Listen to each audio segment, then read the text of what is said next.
Question number 4, Metiria Turei. Thank you, Mr Speaker.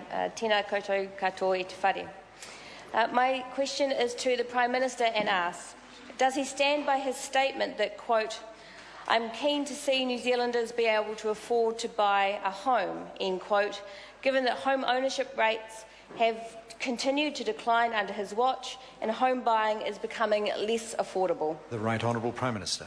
Mr Speaker, yes, I'm keen to see New Zealanders being able to afford to buy a home. That's why a comprehensive work program will be underway to address the real issues of housing affordability, which are to do with land supply, building and resource consents and the costs of building and materials. Metiria Turei. Thank you, Mr Speaker. Supplementary question.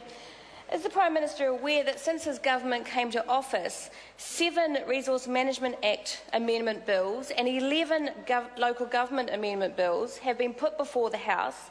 None have improved home affordability, so why on earth would anyone believe that doing the same thing is going to get a different result? The Right Honourable Prime Minister. Mr Speaker, firstly, I'd reject the proposition that none have done anything. Secondly, maybe the argument is they haven't gone far enough. The new one probably will. Metiria Turei. Supplementary. Thank you, Mr Speaker. Why won't he support a policy by which the government's low cost of capital is shared with young families to help them buy their first home, as past national governments did and as the Greens have opposed in our progressive ownership policy? The Right Honourable Prime Minister. Mr Speaker, I don't think that's actually going to resolve the fundamental issue. I mean, if one wants to talk about interest rates got up to around about 11% under the previous government. They are about 5% at the moment, so they're not an awfully long way away from the government borrowing rate, and they're a awfully long way away from where they were at the levels of 20-odd% and higher in our previous history. So yes, interest rates are a big factor, but that's why good economic management is important. Of course, if one was to get out there and print billions of dollars, that would put inflation up, that would put mortgages up, and of course that would have Russell Norman having New Zealanders paying a lot more for their mortgage. I'm sure they'd be very disappointed about that. Metiria Turei. Thank you, Mr Speaker. Doesn't he agree that a home building program for homes averaging around $300,000, plus a progressive ownership scheme that is deposit and mortgage free for young families, would give young families that pathway to owning those homes and therefore reverse the major decline that we have seen in home ownership rates?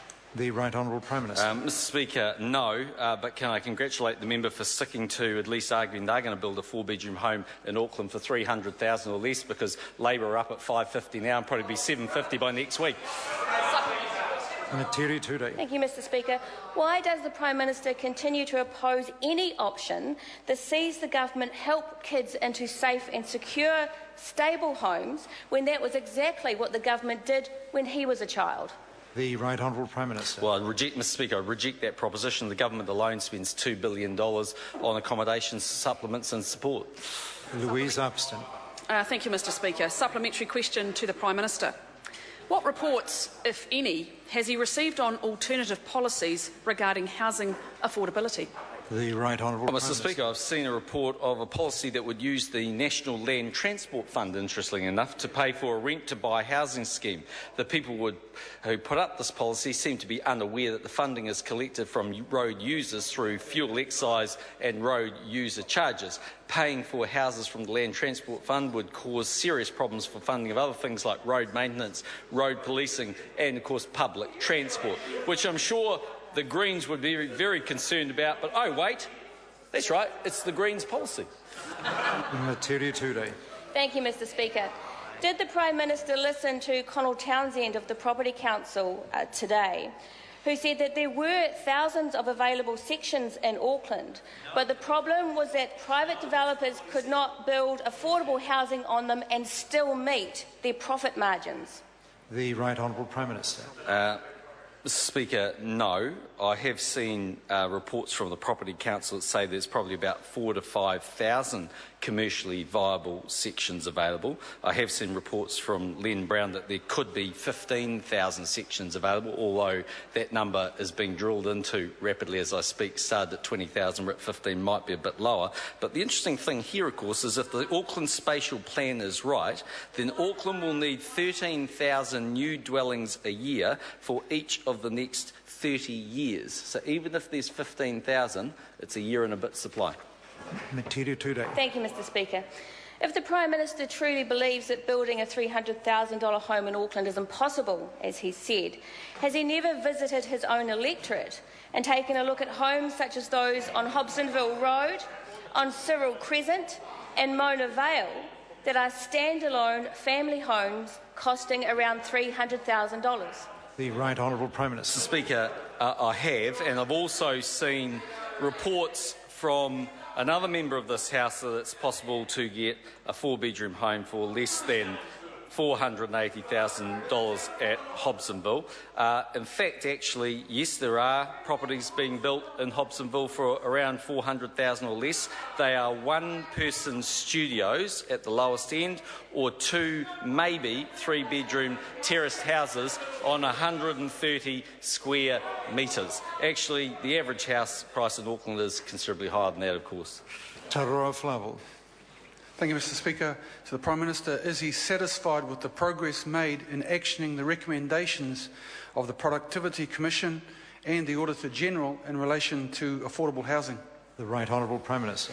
Mr Speaker, I am satisfied we're making progress. We've picked up almost all of the recommendations in the Productivity Commission's report, and we've established a comprehensive work program with 4 key aims: increasing land supply, reducing delays and costs of RMA processes associated with housing, improving the timely provision of infrastructure to support new housing, and improving productivity in the construction sector. Obviously, there's a lot more work that we want to do.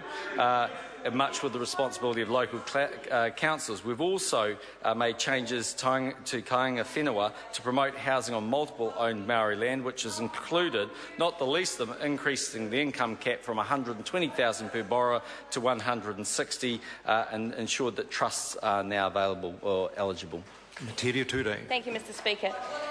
Given that there are homes for sale for around $300,000 in his own electorate, will the Prime Minister now concede that the problem is not that building a $300,000 home in Auckland is impossible, is that there are not enough of them, and it's not in the interest of private developers to build more of them, and that's why we need a government-led building and progressive ownership program of affordable homes for young Kiwi families who desperately need them?